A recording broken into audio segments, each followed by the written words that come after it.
Well, we'll be your first duo presenters today, and we were trying to work out, well, which side of the stage should we individually stand on? But we're very pleased to be here today and have the opportunity to talk with you a little bit about what HP is doing in business continuity planning. And as we have a lot of content, I'm going to go ahead and jump in with a little bit of introduction about who we are. Travis and I, we work within different organizations inside of HP.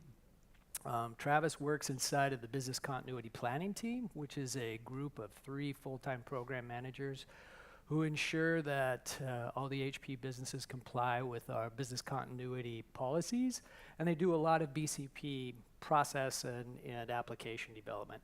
My team is hosted out of HP Strategy and Development, and we're the process engineering group.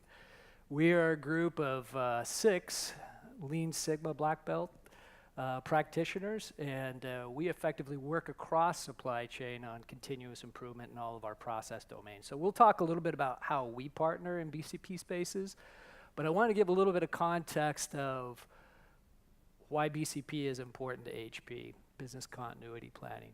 And specifically, we have to take a look at the size of HP. HP is a very large company. We have about 250 sites around the world, and this doesn't include the 3,000 supplier networks that feed into us materials and components. The things that travel through those nodes, every day we ship from HP to a customer somewhere in the world about 200,000 printers and PCs.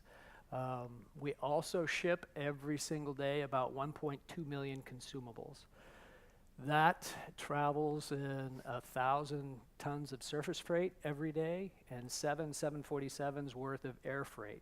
So we're a very big supply chain with a big pipe that distributes things all around the globe. And because we distribute things all around the globe, we're very susceptible to threats and events that happen every day around the globe. So business continuity planning is a big part of our supply chain strategy. And with that said, I'm going to turn it over to Travis here, who's going to share a little bit about what his team has been working on the past several years to position us for success and ensure we have a resilient supply chain. Good morning. So as Trace indicated, we have this global network. And we were joking earlier, it's kind of tough to be the business continuity planning guy at HP. When I come down the hall, nobody wants to talk to me, right? I've always got bad news. So I need to change that perception. I'm gonna talk to Johan after the meeting.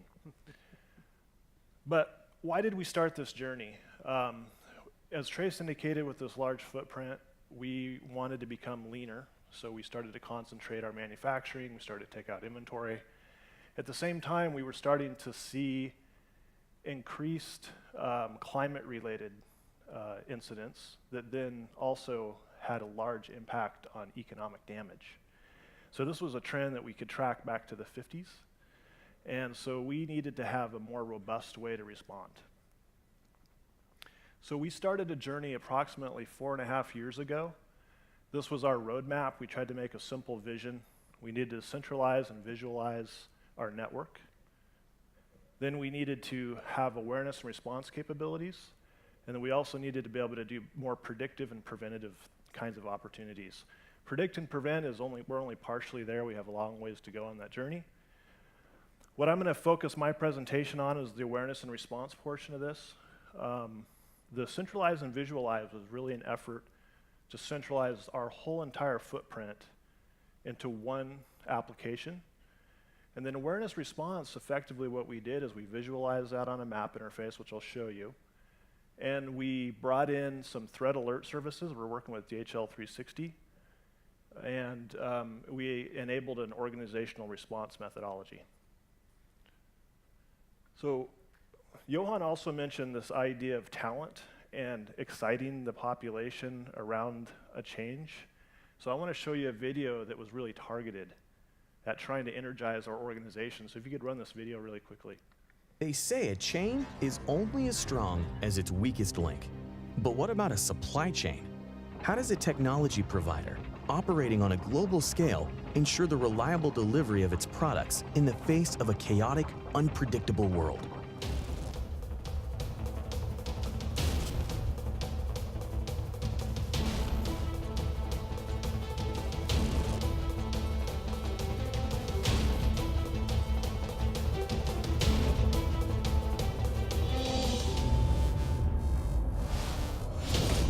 At HP Operations, we know there's only one way to ensure the strength and integrity of our supply chain. Utilizing our proprietary supply chain visualization application, HP Operations analysts are able to identify and characterize the impact of sudden events that threaten supply chain continuity and initiate an appropriate response plan, all in a matter of minutes. So go ahead, universe. Do your worst. Make us reroute, reconfigure, go to a contingency plan. Because yeah, any chain can be broken, but this is one chain that won't stay that way.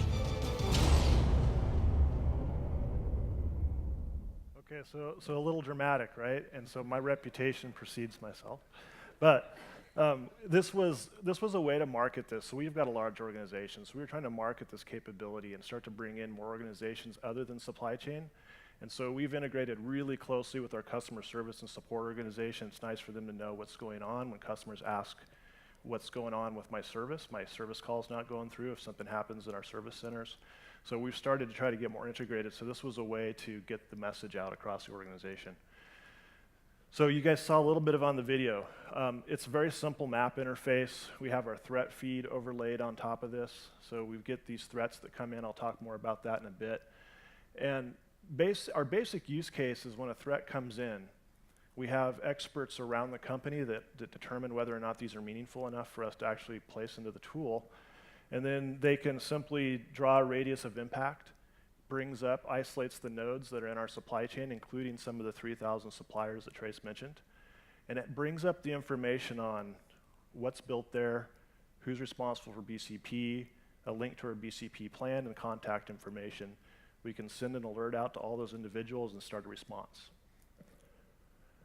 So with that said, if, and thankfully not very often, if we have to escalate, we have an average of about 1 major escalations a year. We have a command center module. So since we have a global supply chain, we have people from all over the globe. Some of these areas, even if, specifically Asia, if Asia's impacted, we have several people on the phone from around the world that impacts their supply chain. So this is our way of tracking this globally. So we have one centralized location where all the communication flows and all the information flows out to our decision makers. So there's one source of information, which was critical, absolutely critical not to have multiple sources of information coming at decision makers. They needed one concise set of information. We also have a mobile application. Believe it or not, we don't have true 24/7 coverage on BCP. So this mobile application allows us the few hours where we don't have coverage, individuals to be able to get alerted on their phone and actually make changes to the status of a threat, add or update any kind of threat information, and actually manage any kind of communication. So this has become an important part of our tool. Probably the most important portion is the process. So the tool is incredible, but it's nothing without the process and the people driving it. So we've developed a simple process.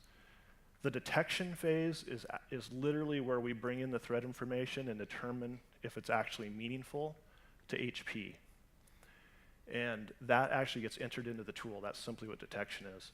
Notification is as soon as the threat's entered into the tool, it is sent to all of our decision makers and stakeholders in the company. So they either get something on their phone or on their computer that says a new threat's been entered, here's the status, and why does it matter to you? And then activation is when we've actually determined that it's meaningful enough that we need to continue our investigation. If we need to continue our investigation, we begin to bring more individuals in to discuss what the potential impact is. And then escalation is where we start our global command center. And this typically is triggered by a senior leader in HP. So we don't take this lightly. So if a senior leader in HP determines that we need to continue with the escalation, then we'll do so. And then obviously we go through a deactivation phase.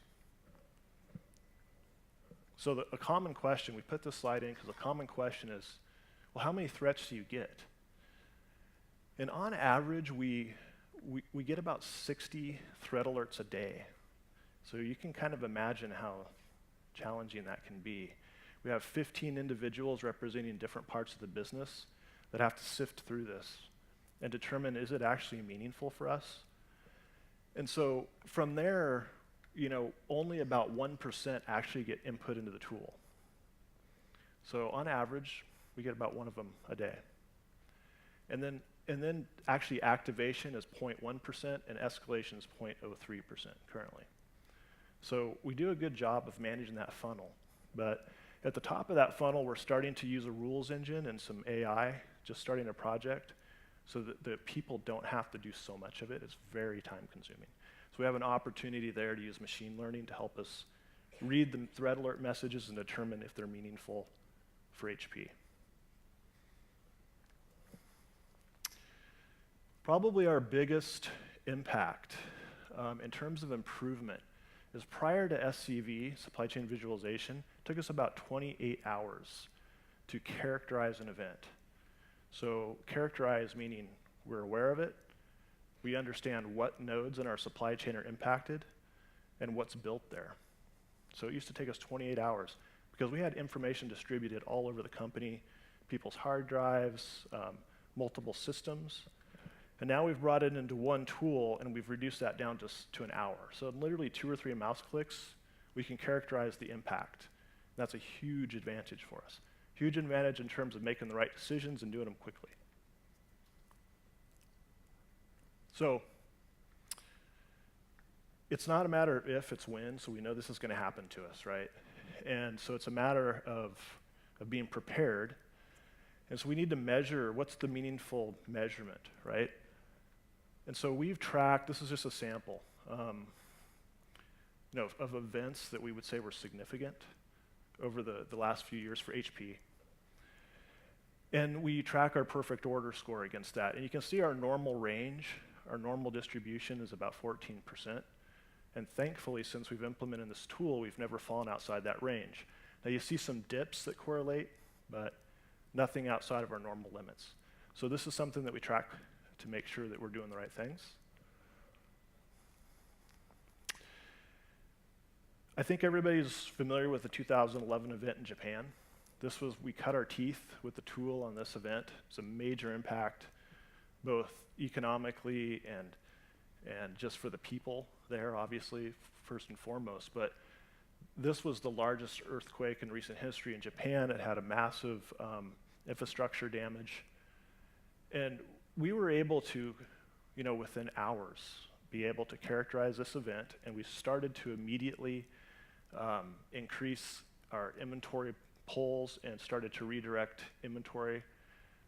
We also started to identify and qualify alternate suppliers within the first 24 hours. And then within a week, we actually had at least an alternative plan of routing in place, and it took much longer to fully resolve this issue. But this is where we really proved that this really helped us out. Something that you might not think of that's actually a big impact for HP is port strikes. So port strikes disrupting the flow of traffic can have a significant impact when we have so much volume. And so we had the West Coast port strike, and it actually had a significant impact on shipments from Asia. And so what happened is we were able, again, in the first 24 hours, to actually start working with our logistics service providers who were part of the response to start redirecting shipments and pulling alternate supply. So this was a really key one for us as well. And it actually elicited a tops-down response. It was that big of a deal. So much material came through Asia that we started to coordinate across our global network. So that's a quick overview of awareness and response. I'm going to hand it back off to Trace to talk a little bit about where we started to make some inroads into predictive analytics to help us get ahead of these issues. So Travis isn't kidding when he says nobody likes to see him come into a room. The first thing this morning when I was bleary-eyed and getting my cup of coffee, Travis looks across the table at me and tells me, "Did you know they had an earthquake in Japan today?" So effectively that might mean some more work for my team. But when we talk a little bit about predictive analytics, this is kind of the forward-looking state. Travis and team have put into place great capability that allow us to understand and visualize localized impacts of threat risks around the world. But the questions that senior managers always ask is, what does this mean to my revenue? What does this mean to the entire system? And this is when we get into predictive modeling and what my team does. So one of the things that my team does for HP is we host Predictive Analytics supply chain modeling tools for HP supply chain. And these tools, it turns out, are the same tools we use for BCP. So we're able to leverage our supply chain engineering capabilities for BCP problems. And in this space, we leverage Supply Chain Guru specifically a lot. Everybody always asks what kind of tools do we use, and Supply Chain Guru is a key tool in the toolbox. And one of the reasons is it allows us to do a couple of types of modeling approaches that are very useful for BCP. On one side, we like to use optimization capabilities. So we have very large, complex networks, and we need to quickly narrow down the solution space and understand what best looks like in a rough cut capability. And then within the same platform, we can port over that modeling insight and do stochastic modeling with discrete simulation inside of Supply Chain Guru. So it gives us an ability to start asking these questions about, is this kind of an issue that's localized, or is this going to have a bigger impact on HP's network? So I want to give a little bit of an example of how the solution set works together in terms of the supply chain visualization capabilities, and then applying our network modeling analytics to take a look at something and create a complete BCP solution. We're going to revisit lithium-ion batteries. And it was kind of happenstance today that we got to hear a little bit about lithium-ion from a very intriguing perspective. Ours was more of a scary perspective, and that is associated with cargo restrictions that came out in 2016 that limited how we could ship these batteries via air.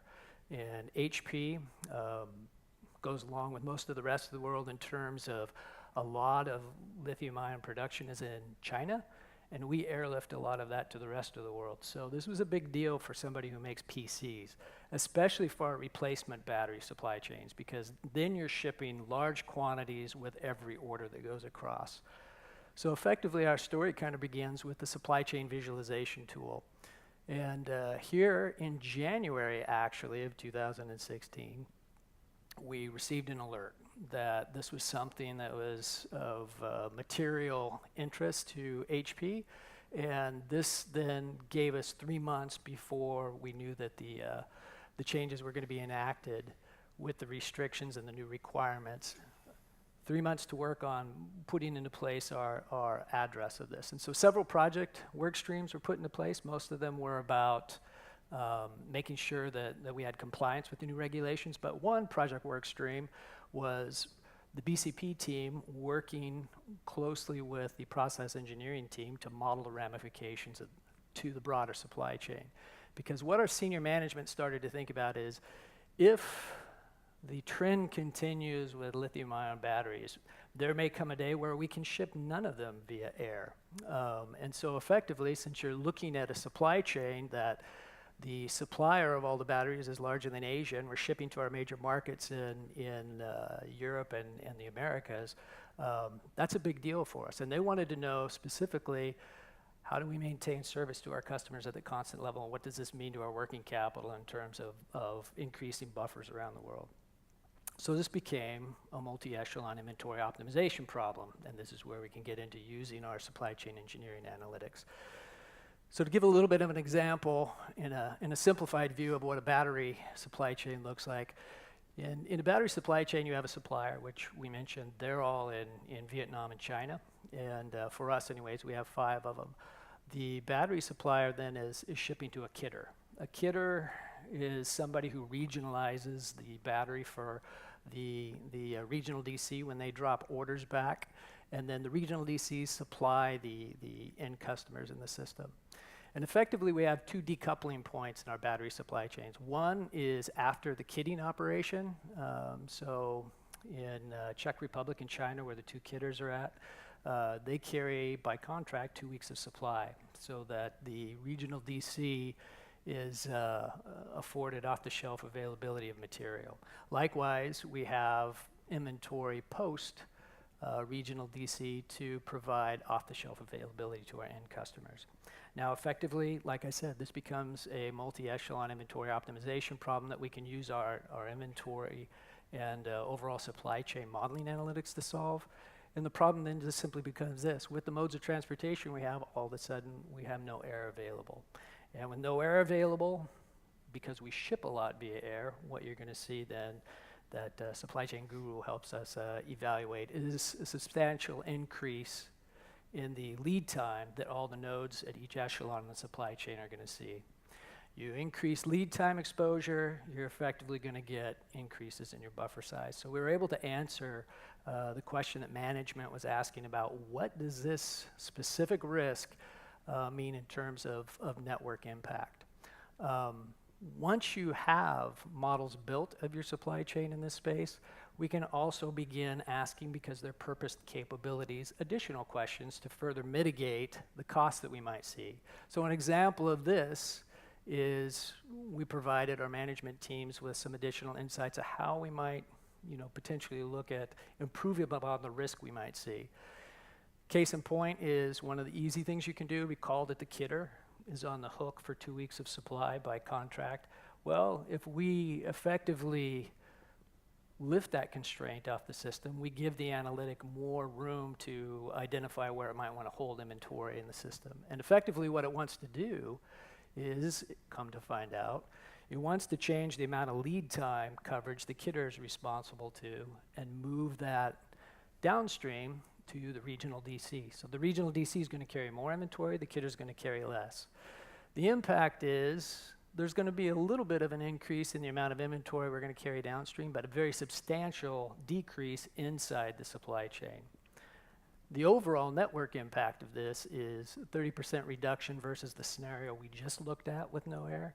But more interestingly to me was the fact that it's a reduction over the baseline case with air involved. So we can use analytics to not only further mitigate risk with understanding where's the supply chain weak at and what do some of these events mean in terms of network impact, but we can also help the management team think about how they might improve their policies today and make the supply chain more resilient. With business continuity planning, your supply chain analytics for doing supply chain engineering need to be tuned a little bit specifically. There are two types of ways that we think about risk modeling. The first is kind of the two scenarios we look at are crisis management. So a lot of what Travis shares are things come up on the radar that we don't expect. And in this space, modeling is all about speed. I don't have weeks or months to put together supply chain models. I have to be able to make answers in hours or at most days sometimes. So this is a big, this is kind of my high hurdle for how we develop our vision for supply chain analytics. Is if I can make it work in that case of on the demand modeling, then we can cover all the supply chain engineering things, which happen more traditionally on the right side. And this is looking for weak links in your system and designing your supply chain to be resilient. So very quickly, the three things that we therefore focus on when we talk about tuning our supply chain modeling analytics for business continuity planning, we talk about that idea of replacing projects with online models. Typically, because of the complexity of HP supply chains, it can take up to 2 months for building a supply chain model that's representative of a large network. And like I said, for business continuity purposes, that's not always feasible. Business continuity planning is an intriguing area to me because oftentimes these events are something everybody suffers from. Everybody in the industry had to address the lithium-ion battery thing. If you can do this faster than your competitor, you can actually have competitive advantage in times of crises. And so effectively, what we want to be able to do is have models on demand. If I understand an asset that is at risk in HP are undergoing some sort of threat crisis and can immediately understand all the value streams in and out of that from SAN to customer, I can quickly answer questions for my senior management team that gives us an advantage. That's heavily, though, predicated on data architecture. And the big challenge in supply chain modeling is putting the models together and just getting your initial model. The analysis with the tools that we have available today can happen in hours or at most a day or two. But building the models themselves requires subject matter expertise a lot of times, and that requires getting people out of their day jobs a little bit and being able to answer questions. And that extends up to 80% of the project time just on putting the models together. We currently have a 3-year program in place to provide supply chain engineering data that will enable this vision of on-demand modeling. And the final area that we're focusing on is risk assessments. And so this is more around process in terms of Travis's team, and I think I have an example up here. Yeah. Travis's team is going out and doing assessments of individual elements of the supply chain. And when we do these assessments, we can identify weak links. And once we have a hit list or a top offender report of weak links, we can take that into our supply chain modeling space and evaluate overall impact and risk to HP supply chains overall, and put into place transformations that will make the supply chain more resilient. So with that stated, and the time we have, I think what I will do is just go ahead and turn it over to Travis for a few concluding thoughts. Thank you. So one comment on that previous slide, that risk scorecard is actually a pilot, so we've only have it on a limited number of locations, but the idea is to try to get ahead of threats instead of always be in this response mode. So we're really, really focused right now on how can we be predictive? Where might threats impact the business, and how can we then mitigate those in advance? But having said that, just a couple of conclusions. So, BCP really is a process discipline. Despite all the tools, it's very much process driven. And there's a lot of processes I didn't discuss. They're very critical to us. But it really is very much a process discipline, really a practice that we're always improving on. It's often neglected until something breaks, right? So it's not like your senior executives are talking about this every day in their staff meetings, right? This is not the top of their list, but when something happens, it's really important, right? It's all of a sudden the most important thing. So to our senior executives' credit, they've invested in this, and they know that now they have some capabilities, and if something does happen, they know who to go to. There's one source of information. And so that's really been an important change for us culturally. And then, this 3-step maturity model is starting to pay dividends, right? So we need to get to this prevent and predict model. We need to get better at that. We still have a ton of opportunity. We're starting to benchmark with other organizations and starting to learn a little bit about how they're doing it. And it's really starting to take shape. Maybe the most interesting and most important part of this is that approximately 15 or 20 meetings last year were focused with customers. So HP is beginning to get into device as a service, software as a service, and customers want to know that we're good at this. It's become a very important part of the sales motion for HP, much to my surprise. It's been very much a focus internally. So now customers want to see our tool. They want to see what we're doing. They want us to show them proof that if they integrate HP into their business, that they will not have a disruption. So we're starting to share this tool with them externally as a way to demonstrate our capabilities, and we're also starting to make BCP-specific plans for specific customers. So this is another trend over the next 2 years I anticipate it's going to take shape, and I think in terms of your organizations as well, something to consider. With that, we're done.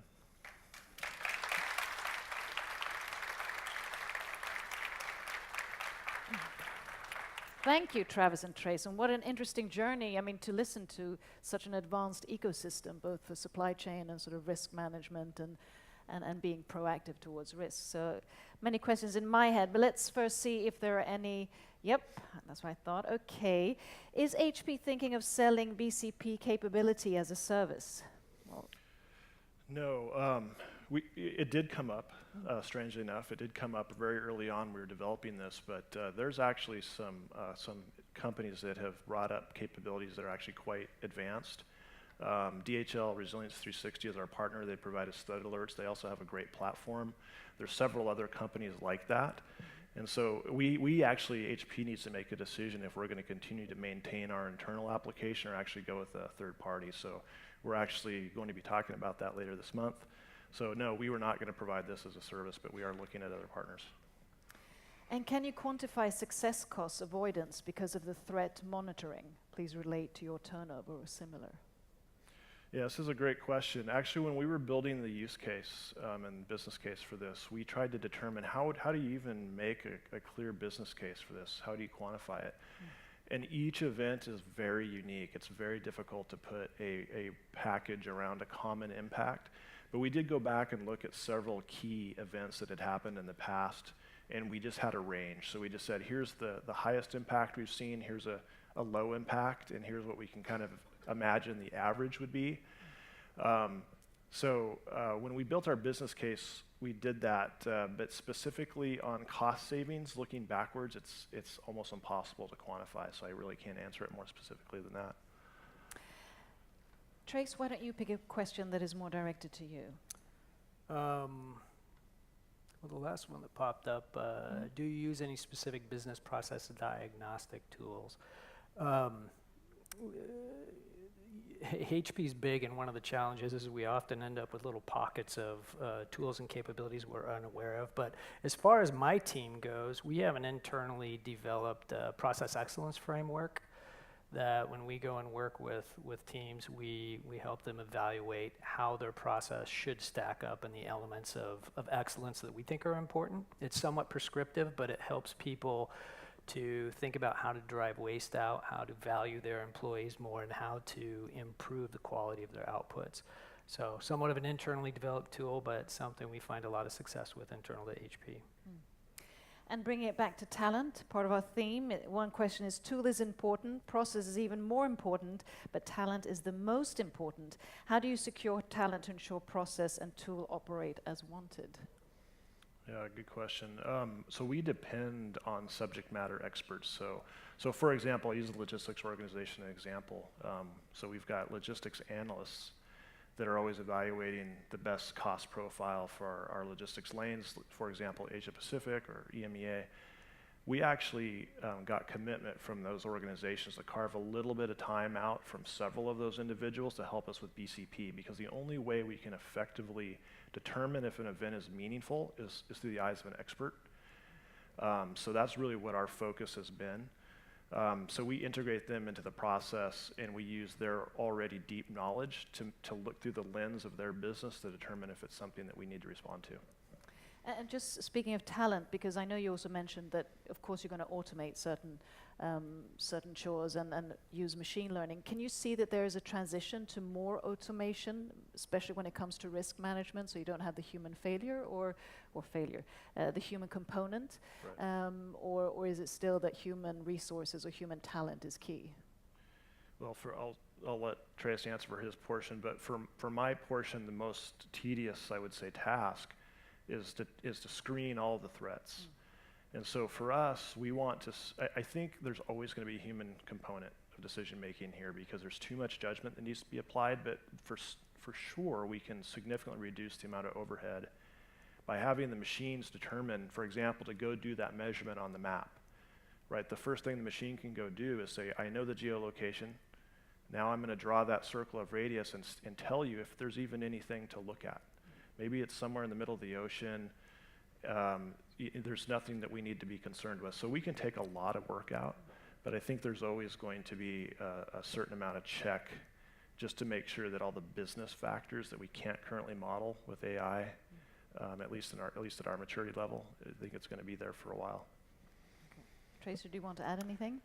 You know, a lot of my work is associated in planning processes right now, and for sure in areas like analytics, when we're having to rely on subject matter experts to give us data, that's not what we would consider value add for our people. And so a lot of work that we focus on doing is how to increase the value that people add to what they do and make sure that their work's enjoyable. Inspecting information, sourcing information, passing it off from spreadsheet to spreadsheet, that's not value add. So we do want to automate things where, effectively it's turn the crank work for people. And that includes in our analytics. So that idea of always on demand capabilities, that's certainly something that the back end of that would have a lot of automation in.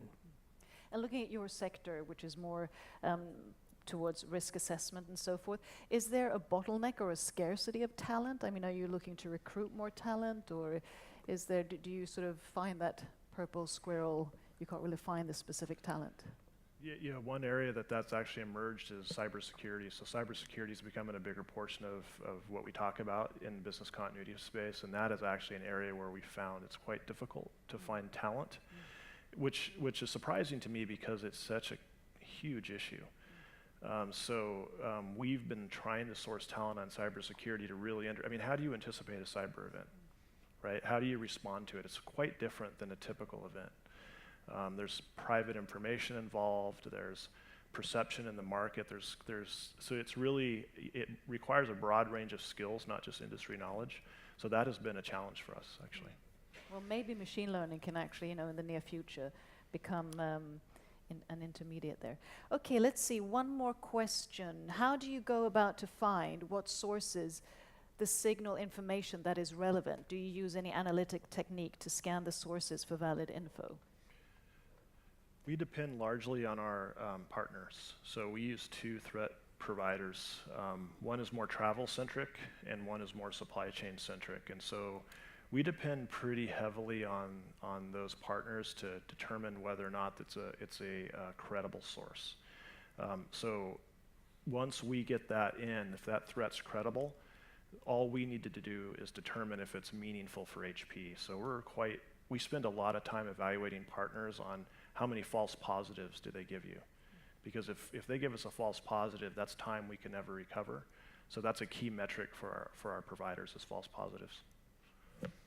And speaking of positives, if we leave it on a positive note, as you work in quite a doomsday sector and also, handling all these crises, what's the most, exciting or rewarding part of actually working within the sector that you're working? Well, for me, I think it's that even though I had to sort of softly answer the question about what's the economic benefit of this, whereas it's hard to say specifically what the economic benefit of each individual event is. It's actually quite satisfying to know that we're able to respond quite quickly and help out the individuals involved. The example I'll give is Puerto Rico had a pretty devastating hurricane recently. Thankfully, we have a site in Aguadilla, Puerto Rico, and we have hundreds and hundreds of employees there. Thankfully, the infrastructure was saved, but we were able to quickly, deploy resources to get fresh water, sleeping, beds and blankets and food for the families to come whose homes were destroyed and go to the site and to be able to actually use the facility as a temporary housing location. So there's things like that maybe under the surface of just the economic impact HP. We're able to help a lot of people inside the HP family. Wow. It's a very good why and a very good purpose. He gives the noble kind of response. But, I had to think of a different one since he took that lane. My response would be, I get interested in this stuff because a lot of what we do actually frees up time of people inside of HP around the area. Once we give a strong understanding of what the risk is, it reduces a lot of escalation issues, and we can cut down on meeting time and put people back to work on things that are important, probably a very large magnitude. And so that's a big focus of mine is get rid of meetings. If it needs to be escalated, we can escalate it. But if it's not really a system impact and we can absorb it, don't make a big deal about it and tie your people up in lots of meetings explaining it. So, gosh, I couldn't go. I had to answer second. That was a very good example. It's an aspect of life in general, Well, thank you so much, Trace and Travis, for taking us on that journey. A warm round of applause. Thank you.